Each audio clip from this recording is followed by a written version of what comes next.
Good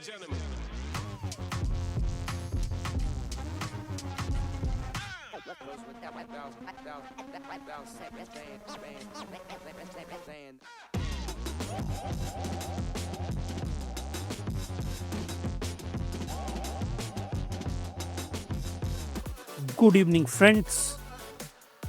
आज हम आप लोगों के सामने ये जो टैरिफ की नेगोशिएशंस हो रही हैं, जिसने पूरी दुनिया के स्टॉक मार्केट का फ्यूचर डिफाइन करना है या कर रहे हैं अभी, उसको लेके एक नई अपडेट आई है और ये है वॉल स्ट्रीट जर्नल।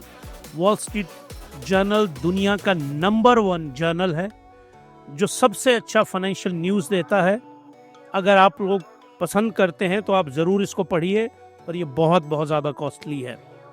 इसमें एक आर्टिकल आया हुआ है और बहुत ही शानदार आर्टिकल है वो, और मुझे लगा कि हमको आज के अपने वीलॉग की शुरुआत इस आर्टिकल को लेके करनी चाहिए, जिसको Gavin Bade and Brian Schwartz इन दोनों ने लिखा है। बहुत ही शानदार है। US plan to use tariff negotiation to isolate China.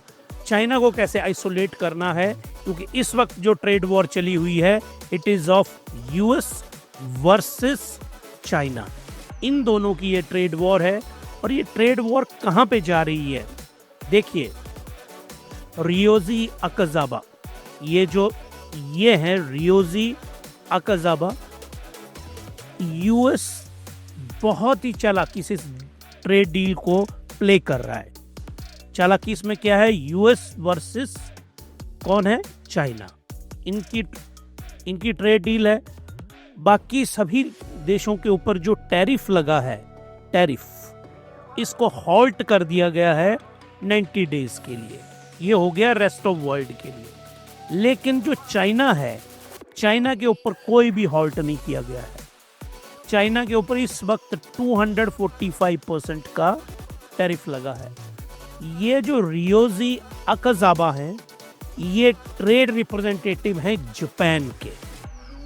तो अभी क्या हो रहा है, यूएस जो अकाजावा हैं, इनके साथ यूएस और जापान की जो ट्रेड डील है वो बिल्कुल लास्ट लेग में पहुंचने वाली है, लगभग कंक्लूड होने वाली है वो। और यही कारण है कि आज निक्केई बढ़ा और दुनिया के बहुत सारे स्टॉक मार्केट राइज की, क्योंकि ये ट्रेड डील जो है वो फाइनल होने वाली है ऑलमोस्ट। और ये किसने कहा है, डोनाल्ड जे ट्रंप साहब। ये जो डोनाल्ड जे ट्रंप साहब है ना, इनकी एक बहुत, अब मुझे नहीं पता उसको आप खासियत कहेंगे कि क्या कहेंगे, ये कुछ छुपा नहीं सकते। इनको ऐसा होता है ना कि मैं जल्दी से बता दूं, तो इन्होंने जल्दी से ये बताया कि हम बिल्कुल एंड पॉइंट पे पहुंच चुके हैं जापान के साथ ये डील। और यहाँ पे एक बहुत अच्छी खुशखबरी मैं आपको बताना चाहता हूँ। मैग्निफिसेंट 4 में यूएस जिनके साथ ट्रेड डील करने वाला है, उन मैग्निफिसेंट 4 में जापान,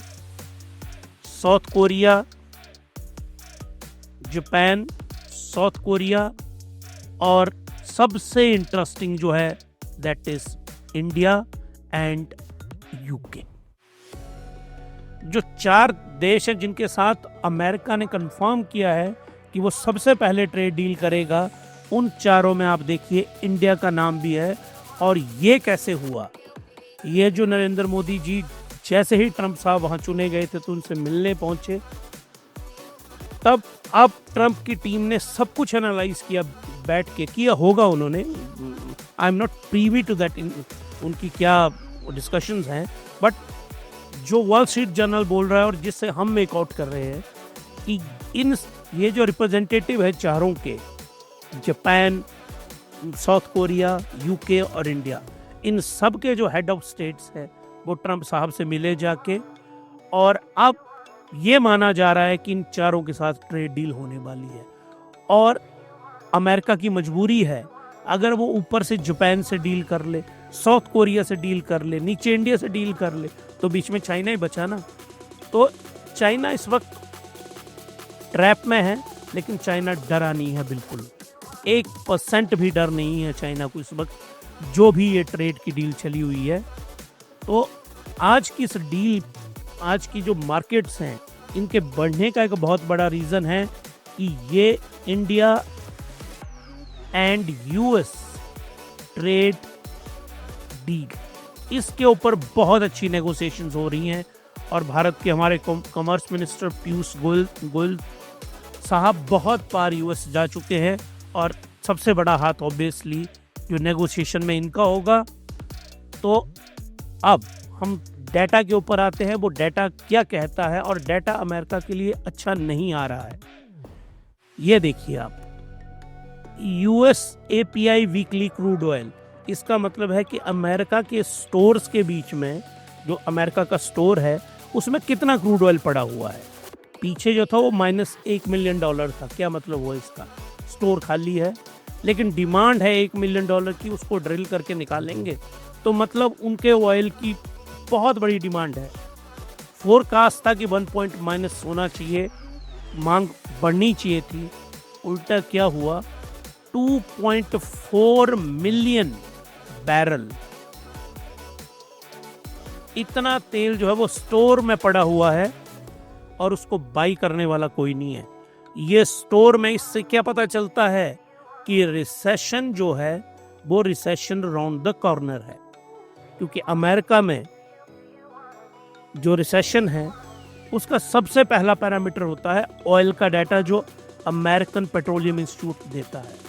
तो ये वाला अगर ऑयल वहाँ पे है, ना तो वर्ल्ड में डिमांड है ऑयल की, ना तो यूएस में डिमांड है, तो इसका मतलब कि इकॉनमी कहीं रिसेशन में तो नहीं जा रही है, इतना ऑयल वहाँ पड़ा हुआ है। तो और ये देखिए आप, ये जो ट्रेड रिप्रेजेंटेटिव हैं जापान के, इनकी जो नेगोशिएशन चली है लास्ट दौर में है, निकेई ऊपर को भाग गया। ये जो कंपोजिट और हैंग सेंग है, ये दो ही रीजन से ऊपर बढ़ा, वो है चाइनीज पेट्रोटिज्म। देश प्रेम का राग वहां पे चल रहा है बहुत खतरनाक। उसकी बदौलत जो है शंघाई का और हांगकांग का स्टॉक मार्केट बढ़ी है। अब आइए आप, बीएससी सेंसेक्स और निफ्टी 50 2%, ये भी अप्रोक्सीमेटली 2%। इतनी बड़ी तेजी क्यों आई है, इसके कारण आगे चल के मैं आपको बताऊंगा। एक बात आप ध्यान में रखिए, चाइना में इस वक्त जो बाइंग हो रही है वो हो रही है, उसके लिए जिम्मेवार है नेशनलिज्म। नेशनलिज्म से बढ़िया नशा दुनिया में कोई नहीं होता, याद रखिएगा इस बात को। और दूसरी, जापान में ट्रेड डील हो रही है, ट्रेड डील या ऑलमोस्ट फाइनल है, इसकी बदौलत राइज हो रही है। और इंडियन स्टॉक मार्केट जो राइज की है, इसके रीजन पे मैं आपको लेके चलता हूं। तो ये है हमारी decoding today stock market, Bharat की stock market. Himalayan stock Gurukul में हम आपको बताएंगे कि क्या क्या फैक्टर रहे जिसने हमारी स्टॉक मार्केट को आज डिटरमिन किया, और इतनी बड़ी बुल मार्केट भारतीय स्टॉक बाजारों में रही। भारतीय स्टॉक बाजार शुरू में नेगेटिव आए, फिर नेगेटिव आए, फिर पॉजिटिव हुए, फिर पॉजिटिव हुए, और लास्ट में तो पॉजिटिव के साथ क्लोजिंग हुई। फैक्टर्स क्या है हमारी स्टॉक मार्केट के? स्ट्रॉन्ग रूपी, बहुत दिनों के बाद भारतीय रूपी स्ट्रॉन्ग होता जा रहा है। अब मैं चार्ट पे बताऊंगा आपको, जो 89 रुपी हमारा एक वक्त रुपी डॉलर के अगेंस्ट पहुंच गया था, अब वो 85 को टच कर रहा है। FII स्टार्ट बाइंग, ये भी मैं चार्ट पे बताऊंगा कि पिछले 3 दिनों के अंदर अप्रोक्सीमेटली 15,000 करोड़ रुपए की बाइंग अप्रोक्सीमेटली हुई है। बहुत ही शानदार buying. Hope of Indo US trade deal, जो मैंने आपको बताया कि हम मैग्निफिसेंट 4 के अंदर हैं, जिनके साथ जो है ट्रेड डील होगी, हो नहीं सकती है, होगी अमेरिका की। Trade deal between USA and Japan, जो अभी मैंने आपको एक्सप्लेन की, उसका मार्केट ने एक बहुत पॉजिटिव संज्ञान लिया। फॉलिंग डॉलर, उस पर मैं आपको चार्ट पे दिखाऊंगा। स्ट्रेंथनिंग इंडियन रूपी, ये भी चार्ट पे करेंगे हम। Fall, rally in banking stock. आज जो बैंकिंग स्टॉक है भारत के, जो बैंकिंग स्टॉक्स हैं, बैंकिंग स्टॉक्स, इन्होंने आज जूम किया, और इसमें भी जो प्राइवेट एंड फाइनेंशियल स्टॉक्स हैं वो बहुत बुरी तरह से जूम किए, बहुत ही शानदार तरीके से। इसको भी आगे हम आपको एक्सप्लेन करेंगे। अब आइए चाइना का ये जो डाटा आया था, चाइनीज मार्केट ने आज इस पे रिएक्ट किया। चाइना की जीडीपी 5.4% आई, कल भी मैंने आपको एक्सप्लेन किया था। बहुत ही अच्छी इकोनॉमी रही चाइना की मार्च के मंथ में। नेशनल ब्यूरो स्टैटिस्टिक चाइना, इसमें कुछ झोल हो सकता है, गड़बड़ हो सकती है, लेकिन हम मान रहे हैं कि ये ठीक है। इंडस्ट्रियल प्रोडक्शन बहुत ज़्यादा बढ़ी है चाइना में, तो चाइना की जीडीपी भी राइज की है। जीडीपी किसकी बात हो रही है? चाइना की। और चाइना का साथ में क्या राइज किया है? Industrial production. इंडस्ट्रियल प्रोडक्शन भी चाइना की राइज हुई है। तो ये दोनों फैक्टर बहुत अच्छे हैं, ना केवल चाइना के लिए, पूरी दुनिया के लिए।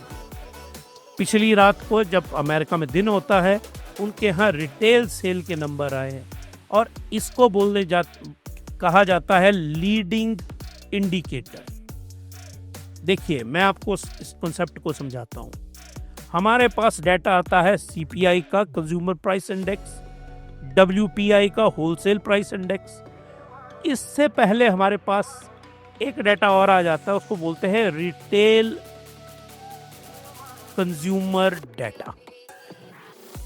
ये डाटा लगभग हर रोज अमेरिका में इकट्ठा किया जाता है, और ये जो डाटा है ये यूएस का पॉजिटिव आया है। फोरकास्ट था 0.4% का, 0.5% आया। US core retail sale, core sale में ये मैं आपको समझाना चाहता हूं, जो कोर सेल होती है वहां पे, कोर सेल, इस कोर सेल में माइनस होता है पेट्रोलियम प्रोडक्ट। जो पेट्रोलियम प्रोडक्ट्स हैं इनको माइनस किया जाता है, तो ये होती है कोर सेल का नंबर। कोर सेल का नंबर आ गया 0.5, जो कि ग्रीन है, पॉजिटिव है। तो अमेरिका में जो रिटेल का सेंटीमेंट है वो उतना खराब नहीं है। दुनिया में स्टॉक मार्केट गिर रही है, इकोनॉमी का सेंटीमेंट अभी तक खराब का कोई डाटा आया नहीं है। लेकिन ये बात कब की है? मार्च की बात है ये। और ये टेंट्रम, ट्रम्प टैरिफ टेंट्रम, क्या बात है, क्या सही शब्द हमने कॉइन किया, ट्रम्प टैरिफ टेंट्रम।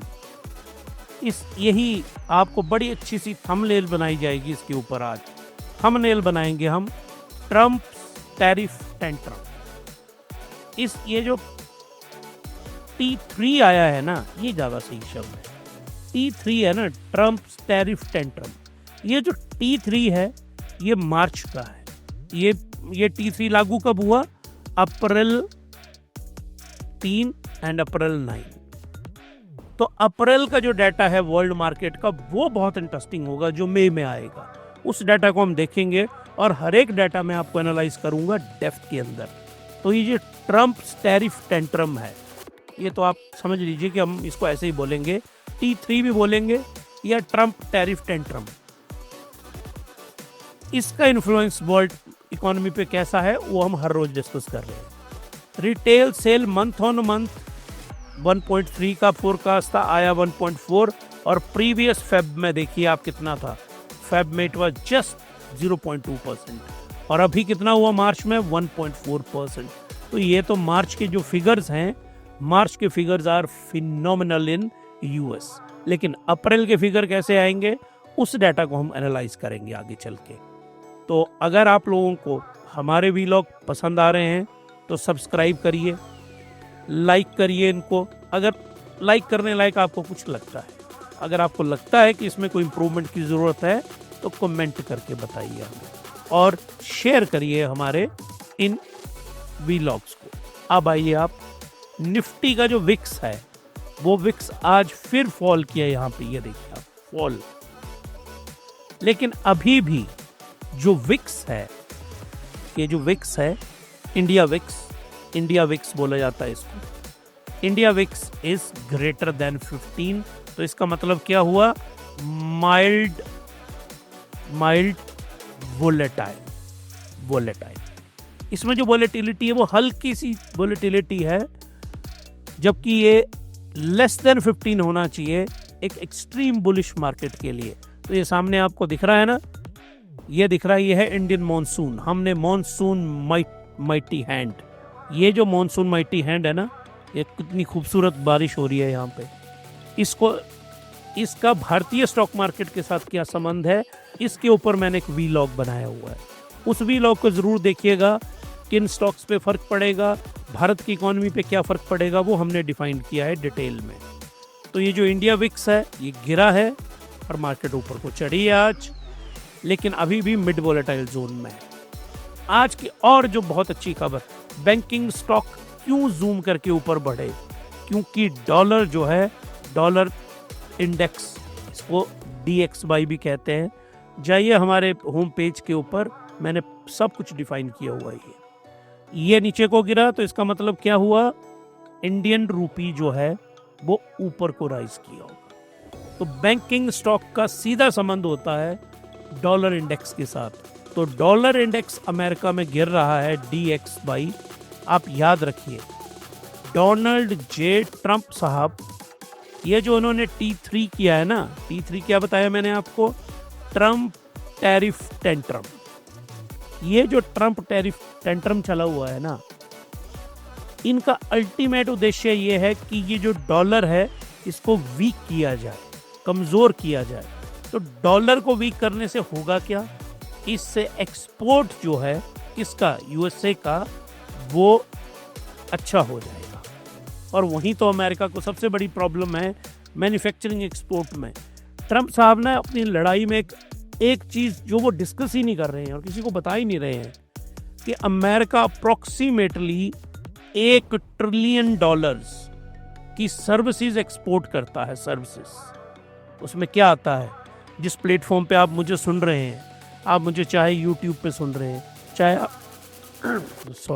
चाहे आप मुझे मेटा के ऊपर सुन रहे हैं, फेसबुक के ऊपर, इंस्टाग्राम के ऊपर, X के ऊपर, ये जो सारी कंपनीज हैं, ये सारी कंपनी सर्विसेज बेचती हैं। और किसकी बेचती हैं, अमेरिकन सर्विसेज। इससे $1 ट्रिलियन कमाते हैं ये साल का। इसको नहीं काउंट कर रहे हैं ये। डोनाल्ड जे ट्रंप साहब कह रहे हैं मैन्युफैक्चरिंग में हमको घाटा है कि हम ज़्यादा खरीदते हैं, लोग हमसे कम खरीदते हैं, इसलिए मैंने टैरिफ का ड्रामा लगाया हुआ है। लेकिन इनसे ये कोई तो पूछे कि $1 ट्रिलियन की सर्विसेज जो आप एक्सपोर्ट करते हो पूरी दुनिया में, उसका क्या, उसका हिसाब किताब कौन करेगा। उसके ऊपर पूरा अमेरिका चुप मिलेगा आपको। अब आइए आप United State dollar to Indian rupee, ये देखिए आप यहाँ से फॉल किया। ये अगर फॉल किया है तो ऊपर को राइज क्या किया है हमारा रुपीस, और 85.37। हम बहुत ज़्यादा खुश होंगे जब $1 इक्वल हो जाएगा 84 रुपीस। तो ये हमारे लिए बहुत अच्छी खबर होगी। क्यों? क्योंकि भारत क्रूड ऑयल बहुत ज़्यादा इंपोर्ट करता है। अगर हम क्रूड ऑयल इंपोर्ट करते हैं तो हमको जितना हमारा रुपी डॉलर जो है सस्ता होगा, उतना हमारे लिए इंपोर्ट चीप होता जाएगा। इसीलिए ये हमारे लिए पॉजिटिव न्यूज़ है। निफ्टी को आज देखिए, शुरुआत में ये देखिए रेड जोन में रहा निफ्टी, उसके बाद आप निफ्टी को देखिए जनाब, क्या जूम। और वोलेटिलिटी में आप लो देखिए 23,298 और हाई देखिए 23,872 और क्लोज कहाँ होता है 23,851। तो जो रेजिस्टेंस है, अभी चार्ट पे दिखाऊंगा मैं आपको, रेजिस्टेंस हमारे निफ्टी ने बहुत सही तरीके से तोड़ा है। और आज का जो हीरो ऑफ द डे, इसको क्या बोलेंगे हम, इंडेक्स ऑफ द डे, जो हिमालयन स्टॉक गुरुकुल के इंडेक्स रडार के ऊपर जो इंडेक्स नंबर 1 के ऊपर है, दैट इज निफ्टी बैंक। और निफ्टी बैंक आप देखिए 2.21% राइज एंड राइज। लास्ट में हल्का सा डिप आया इसमें, लेकिन ये राइज किया इसने बहुत ही शानदार तरीके से। तो हमारा ये मेन फैक्टर, हमारे बैंक के राइज करने के, बैंक इंडेक्स के राइज करने के मेन फैक्टर क्या रहे, इसका नंबर 1 फैक्टर रहा DXY। वो क्या हुआ, डिक्रीज हुआ, 99 के आसपास है। नंबर 2 85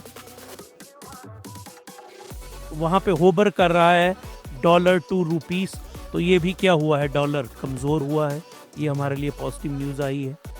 थर्ड, ट्रेड डील जो भारत के साथ होने वाली है वो, और एक सबसे बड़ा रीज़न यहाँ पे मैं आपको दिखाऊंगा एक इंडेक्स, आज मैं दो आपके इंडेक्स को कंपेयर करके बताऊंगा, स्मॉल कैप को और निफ्टी को, कि FII की बाइंग आई है और वो बाइंग किसकी में आई है, लार्ज कैप के अंदर।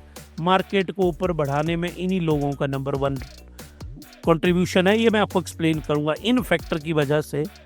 ये देखिए अब साथ में आई गया आपका इंडेक्स, देखिए आप, ये है 2.21%। अब जरा आप जो आप लोगों के फेवरेट हैं, ये है आपका स्मॉल कैप, ये आपका स्मॉल कैप और ये आपका मिड कैप। ये दोनों बराबर बराबर 0.5%, आधा % के हिसाब से बढ़े हैं।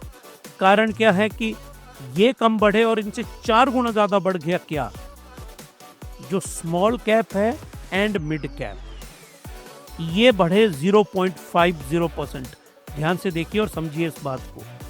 और जो निफ्टी 50 है और निफ्टी बैंक है और सेंसेक्स है, इसमें ध्यान से देखिए आप, ये टॉप 50 लार्ज कैप स्टॉक्स हैं।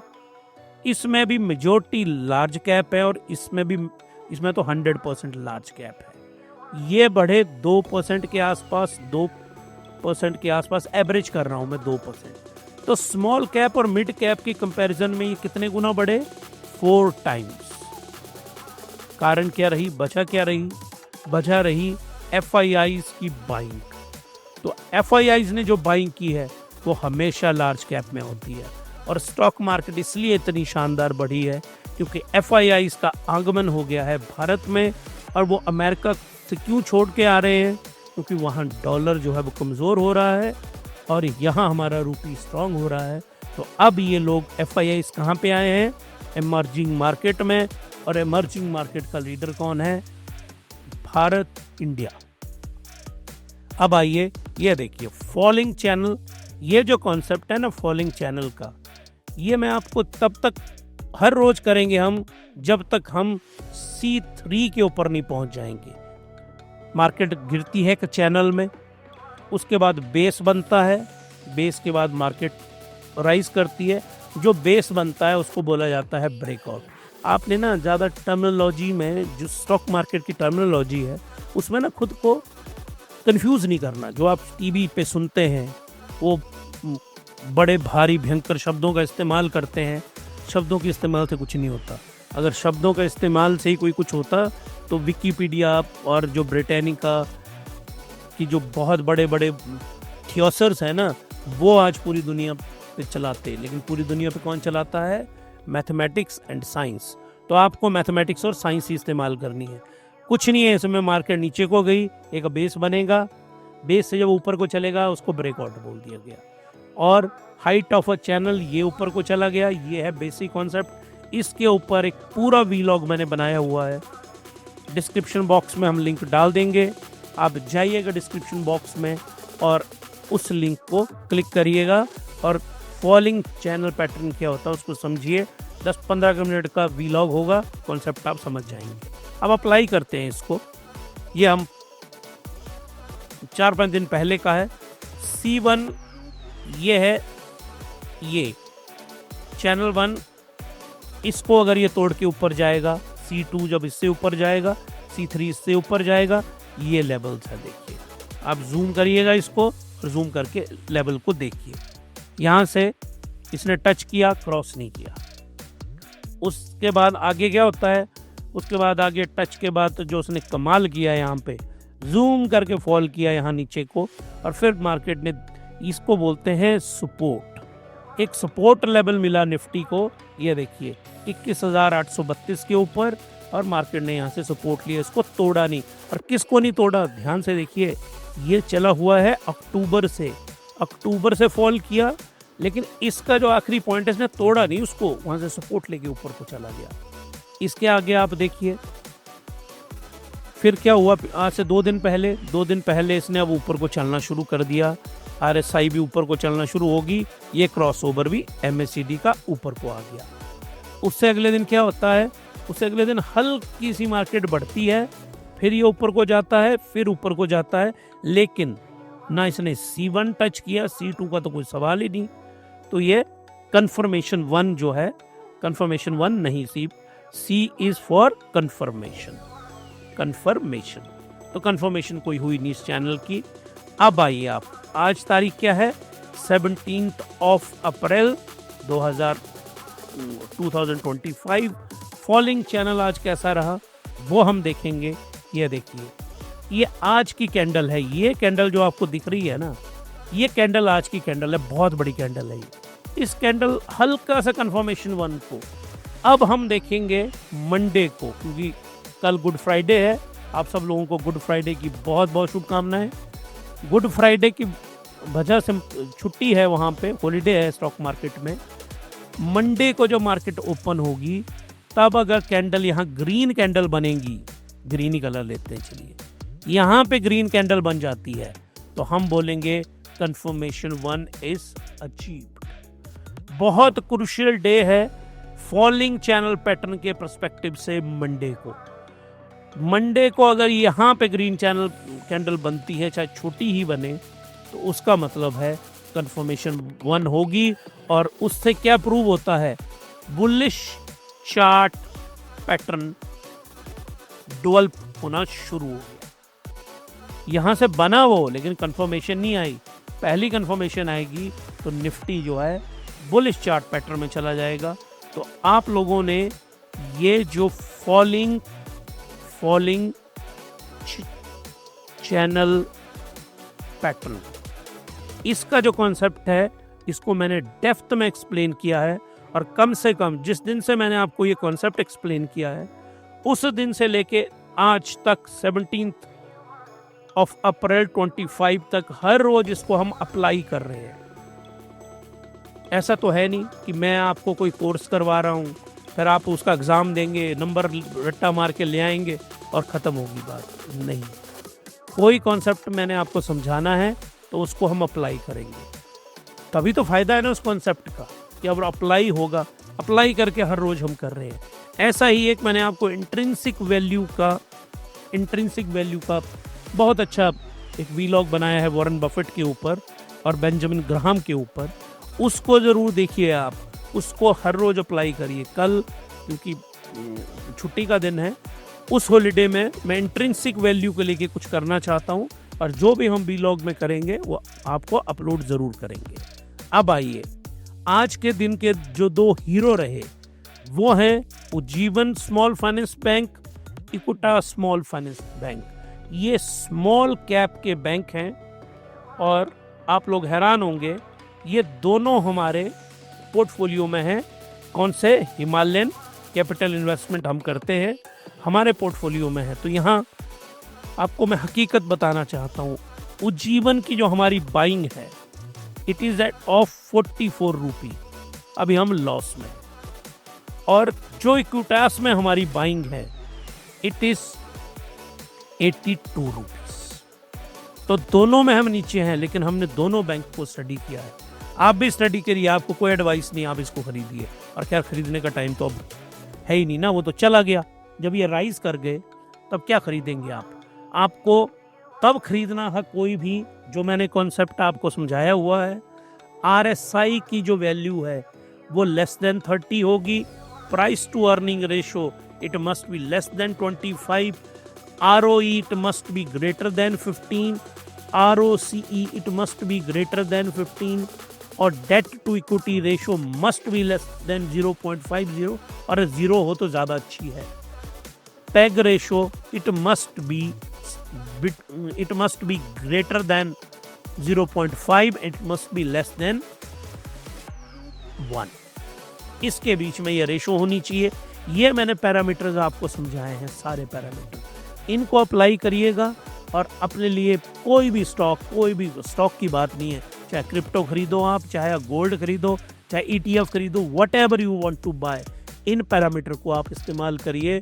और इन दोनों की आज की जो बहुत मैसिव रैली हुई है, क्योंकि बहुत अच्छे स्टॉक्स हैं ये दोनों, और आज ये मेगा राइज किए हैं, इसमें बहुत मैसिव बाइंग आई है।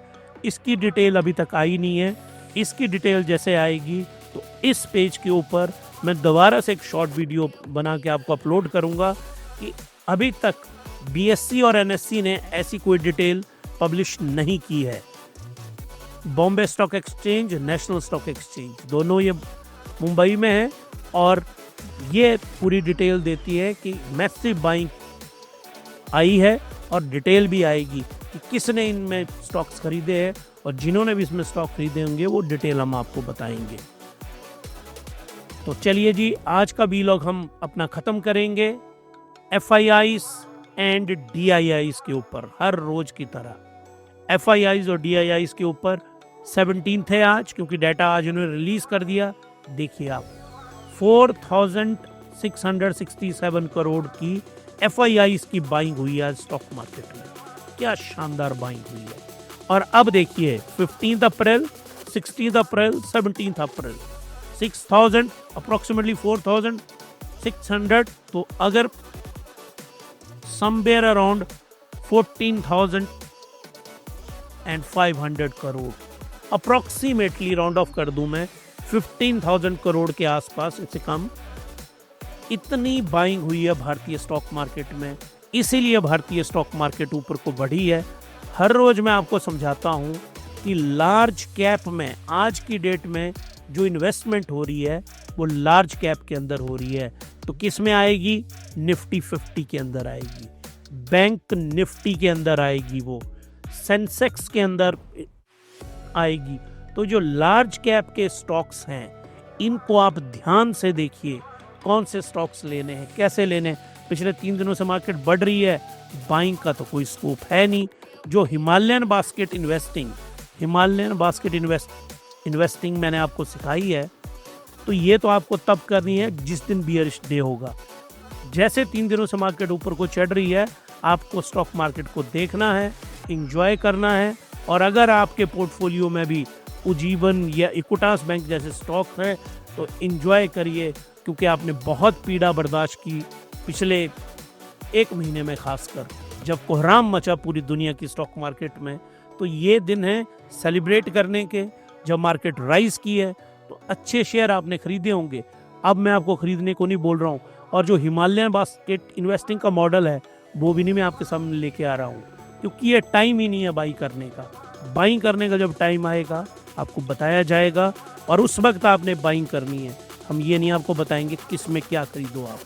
वो सेबी मना करता है और सेबी नहीं भी मना करता तब भी नहीं हमने बताना है, क्योंकि हमारा आइडिया है आपको कंसेप्चुअली स्ट्रांग बनाना।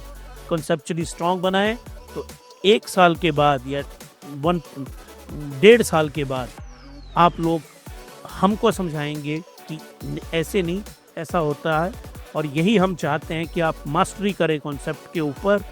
और ये मॉनसून का मैंने वीलॉग बनाया है, ये देखिए, ये है यहाँ पे, यहाँ से मॉनसून कैसे जनरेट होती हैं, ये सारा मैंने एक्सप्लेन किया है। उस वीलॉग को ज़रूर देखिएगा आप। और इसी हैप्पी नोट के ऊपर हम आज का अपना वीलॉग ख़त्म करेंगे। तो भारत की आप दुआ करिए सारे कि इंडिया और US की ट्रेड डील फाइनल हो जाए, और उसके बाद आप देखिएगा क्या जूम करेगी मार्केट। तो अगर आपको ये पसंद आ रहा है तो ज़रूर सब्सक्राइब करिए हमारे हिमालयन स्टॉक गुरुकुल को। और अब आपसे मिलते हैं नए वीलॉग में, तब तक के लिए good night and happy investing.